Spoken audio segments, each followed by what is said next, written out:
दोस्तों नमस्कार, मैं संजय मग्गू और मौजूद हैं देश रोजाना के डिजिटल मीडिया मंच पर। इस समय अंतर्राष्ट्रीय मीडिया के अंदर हरियाणा की एक खबर को लेकर चर्चाएं हैं। हरियाणा की खबर ऐसी है कि जिसने हरियाणा वासियों को शर्मसार किया है। वीरों की धरती मानी जाती है अहिरवाल। अहिरवाल को रणबांकुरों की धरती कहा जाता है, लेकिन इसी धरती से निकले हुए एक युवक ने जो ऑस्ट्रेलिया तक पहुंचा, 45 साल का युवक है बालेश धनखड़। बालेश धनखड़ ने पूरी दुनिया के अंदर न केवल हरियाणा को शर्मसार किया है, बल्कि वीरों की धरती रेवाड़ी पर जो रणबांकुरों की धरती है उसको भी कलंकित किया है।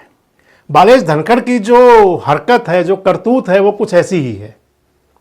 बालेश धनखड़ पर आरोप लगा है ऑस्ट्रेलिया के अंदर 5 कोरियन महिलाओं और युवतियों के साथ दुष्कर्म का। नशीला पदार्थ पिला करके, नशे की दवा खिला करके उनके साथ में दुष्कर्म करना और हिडन कैमरे से, मोबाइल से उनकी वीडियो बनाना, न्यूड वीडियो बनाना। एक सबसे बड़ी बात और है दोस्तों कि जो आरोपी, ये जो युवक है, आरोपी भी नहीं, सजा याफ्ता हो गया, अब तो ये मुजरिम हो चुका। जो बालेश धनखड़ है, ये अपने आप को, जो इसकी सोशल मीडिया वॉल है, फेसबुक है, उस पर जो सारी तस्वीरें दिख रही हैं उनमें दिखाई दे रहा है ये कि ये हरियाणा का बहुत प्रभावशाली व्यक्तित्व अपने आप को जरूर बताता रहा होगा ऑस्ट्रेलिया के अंदर।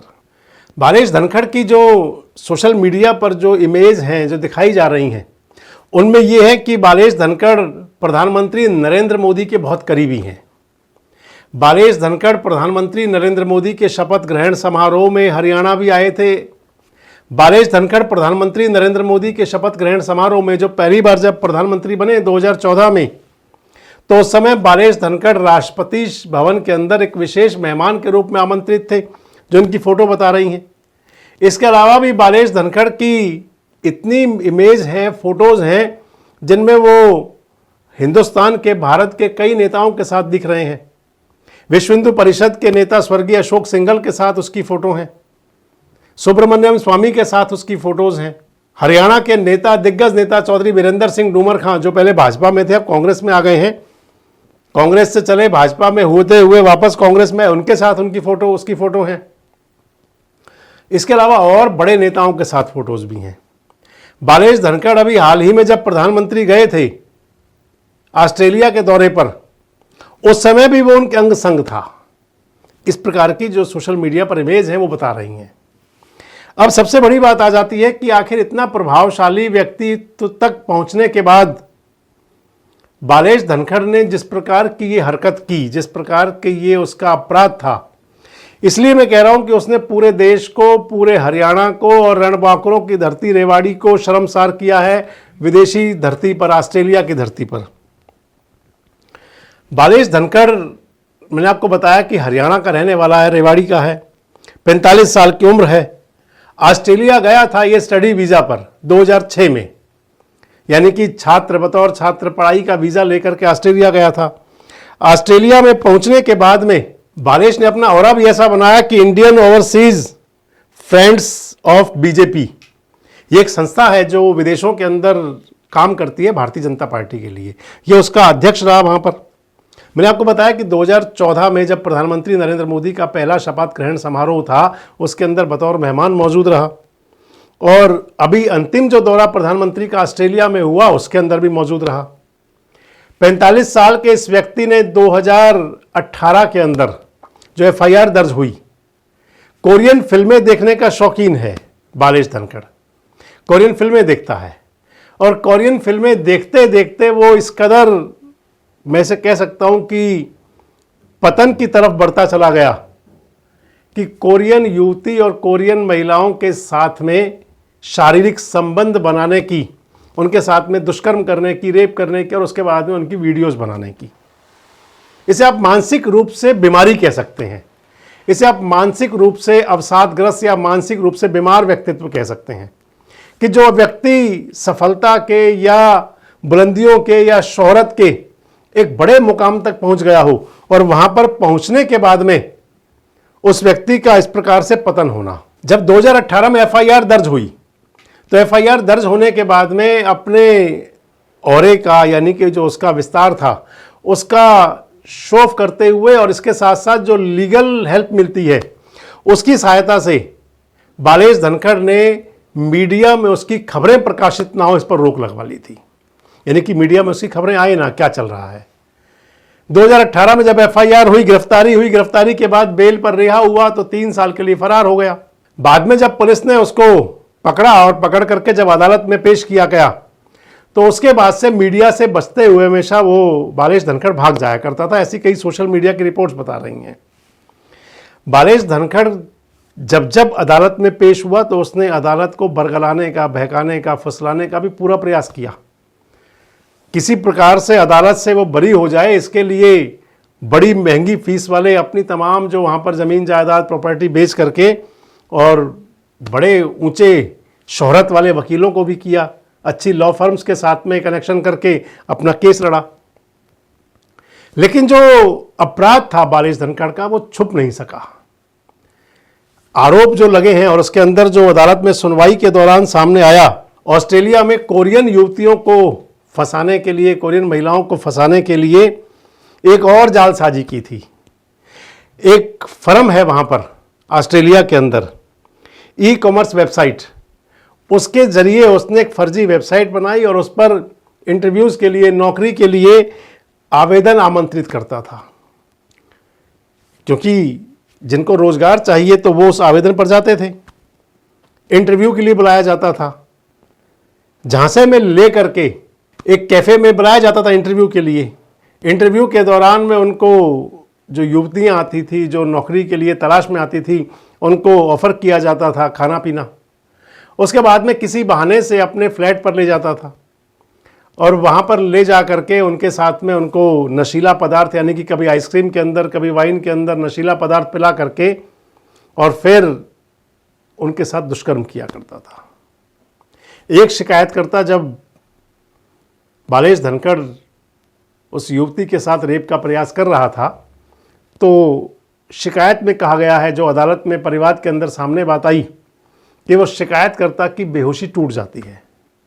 शिकायतकर्ता उसके बाद में अपनी सहेली को मैसेज करती है और यहाँ से शुरू हो जाता है आरोपी के खिलाफ जो परिवाद दायर हुआ, एफआईआर हुई और उसके खिलाफ सबूत जुटाने की बात। एफआईआर दर्ज पुलिस करती है। एफआईआर दर्ज करने के बाद में बालेश के ठिकानों पर जब दबिश दी जाती है तो कंप्यूटर के अंदर, यानी कि जो उसके पर्सनल लैपटॉप है, उसका डेस्कटॉप है, उसमें जो सामग्री मिली वो पुलिस के भी उससे देख करके पुलिस के भी हाथ पांव फूल गए। पुलिस को भी लगा कि जो अपराधी है, जो यानी कि क्राइम कर रहा है, अगेंस्ट वीमेन क्राइम था। और सबसे महत्वपूर्ण बात है दोस्तों कि जब आरोपी पर फैसला हुआ तो उससे अगले दिन यानी कि 7 मार्च को सजा उसको हुई। 8 मार्च को इंटरनेशनल वीमेंस डे था, 7 मार्च को उसको सजा हुई। सजा से बचने की पहले पूरी कोशिश की। अब ये भी बताया जा रहा है कि उसके जो पुलिस को जो जांच के दौरान, पड़ताल के दौरान जो मिला और जो सजा का आधार बने, बालेश धनखड़ ये भी देखता था कि कौन सी युवती उसके पास सरेंडर कर जाएगी और कौन सी नहीं करेगी। अलग अलग कैटेगरी बना रखी थी। इसके अलावा वो अलग तमाम प्रकार के उनके वीडियोज़ वायरल रखता था और उसकी एक अपने जो कंप्यूटर के अंदर एक स्पेशल, एक अलग से पेज बना करके और उसके अंदर उन सारी वीडियोज़ को अपलोड किया गया था। 39 ऐसे केस रहे टोटल मिलाकर के, जिसके अंदर ब्लैकमेलिंग, जिसके अंदर रेप और जिसके अंदर बिना सहमति के वीडियो बनाना, और इसके साथ साथ जो फर्जीवाड़ा, जो फर्जी वेबसाइट और फर्जी एक अलग से एक साइट बना करके नौकरी का झांसा दे करके बुलाना। इन सारे मामलों के अंदर जब पुलिस की सुनवाई पूरी हुई, पुलिस की तरफ से जो पेश किए गए ऑस्ट्रेलिया पुलिस की तरफ से, और वहाँ की अदालत ने जब सज़ा सुनाई तो 40 साल की सज़ा दी। इसके साथ ही कहा कि 30 साल तक इस आरोपी को कोई पैरोल नहीं मिलेगी। यानी कि अब बालेश धनखड़ 45 साल का है, 30 साल तक वो जेल से बाहर नहीं आ पाएगा। यानी कि 75 साल की उम्र तक उसे कोई पैरोल नहीं मिलेगी और 85 साल जब उसकी उम्र हो जाएगी तब तक उसकी सज़ा चलेगी। यानी कि अगर कहें तो जीवन के अंतिम पड़ाव तक बालेश धनखड़ को जेल रहना पड़ेगा। मैं जो बता रहा था कि बालेश धनखड़ ने कई लिहाज से भारत को, हरियाणा को और खासकर अहिरवाल को शर्मिंदा किया है, क्योंकि वो रणबांकुरों की धरती से जुड़ा हुआ था और उसने जो जाकर के विदेशी सरजमी पर जो हरकत की, उससे लेकर के कई रेवाड़ी कलंकित हुई। हरियाणा और भारत यूं कलंकित हुआ क्योंकि वो हरियाणा का मूल निवासी था, भारत की तरफ से वो स्टूडेंट वीज़ा की तरफ पर गया हुआ था, भारत की तरफ से उसको जो वहाँ पर ओहरा था, जो उसकी अगर कद बन चुका था उसका, कि भारत के प्रधानमंत्री के अंग संग रहने वाला व्यक्ति, और दुष्कर्म जैसे इस मामले के अंदर, और दुष्कर्म के साथ साथ 5, इसके अंदर सबसे महत्वपूर्ण बात दोस्तों एक और है कि पहले तो आरोपी को, इस बालेश धनखड़ को गलानी भी नहीं थी। उसको लगता था कि महिला जैसे मात्र इस्तेमाल की चीज़ है। नशा दे करके, नशे की हालत में जब वो बेहोशी में है, जब अपना सुध बुध खो चुकी हैं, उनके साथ में दुष्कर्म करना, उनके साथ में डांस करना, उनके वीडियोस बनाना, यानी कि व्यक्ति के अपराध का स्तर और उसके मानसिक स्तर को आप समझ सकते हैं। बहरहाल पूरे देश की मीडिया में जहां मामला ये अंतर्राष्ट्रीय मीडिया में सुर्खियों में है, वहीं दूसरी तरफ सवाल उठाए जा रहे हैं। कांग्रेस की तरफ से इस पर बाकायदा टिप्पणी की जा रही है। सोशल मीडिया प्लेटफॉर्म एक्स पर जो कांग्रेस का अकाउंट है उससे टिप्पणी की गई है। कांग्रेस की प्रवक्ता सुप्रिया श्रीनेत ने भी टिप्पणी की है। लेकिन सबसे बड़ी महत्वपूर्ण बात दोस्तों आ जाती है कि क्या व्यक्ति के चरित्र, उसके चाल, उसका अपराध, उसके दिमाग में क्या चल रहा है, क्या इसको कोई समझ सकता है? अगर वो भारतीय जनता पार्टी की संस्था इंडियन ओवरसीज का वहाँ प्रेसिडेंट था, तो क्या कोई व्यक्ति सोच सकता था, या जिन लोगों के साथ उसके फोटोज हैं, पिक्चर्स हैं, जो उसने अपनी सोशल मीडिया पर लगाई हुई हैं और जो मीडिया का हिस्सा बन रही हैं, क्या कोई भी व्यक्ति सोच सकता है कि उनके साथ फोटो करवाने वाला जो व्यक्ति है उसके दिमाग में किस प्रकार का अपराध जन्म लिया करता है? लेकिन बड़ी बात है दोस्तों कि इस व्यक्ति ने, इस अपराधी ने न केवल हरियाणा, न केवल भारत, न केवल अहिरवाल, और बल्कि राजनीति को भी दूषित किया है। आपको क्या लगता है कि क्या पॉलिटिकल कनेक्शन इसके पीछे कोई आधार हो सकता है, और या फिर खासकर बालेश धनखड़ जैसे लोगों की आपराधिक मानसिकता? आप क्या कहेंगे? कमेंट बॉक्स में जरूर बताएं। जुड़े रहें हमारे साथ, देखते रहें देश रोजाना। हमारे साथ जुड़े रहने के लिए सब्सक्राइब करें देश रोजाना के YouTube चैनल को, और नई वीडियो की नोटिफिकेशन पाने के लिए बेल आइकन जरूर दबाएं। अगर आप ये वीडियो Facebook या Instagram पर देख रहे हैं तो पेज को लाइक और फॉलो जरूर करें, और ज्यादा से ज्यादा शेयर करें।